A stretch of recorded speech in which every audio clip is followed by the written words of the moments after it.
سلامونه او احترامات مو منئ، ښه راغلاست. دا هم د نن ورځې مهم خبرونه. امریکا منلي چې د دوی او طالبانو ترمنځ دوحه کې لاسلیک شوې هوکړه به د بین الافغاني خبرو بنسټ وي. طالبانو د رویټرز خبري اژانس هغه راپور رد کړ چې ګنې د بین الافغاني مذاکراتو د تماس ډلې د مذاکراتو لپاره په یو طرز العمل موافقې ته رسیدلي.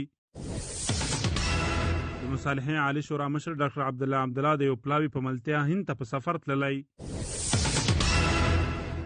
طالبانو د امریکا په ګډون له نړیوالې ټولنې غوښتي چې نورې باید په کورنیو چارو کې مداخله ونه کړي.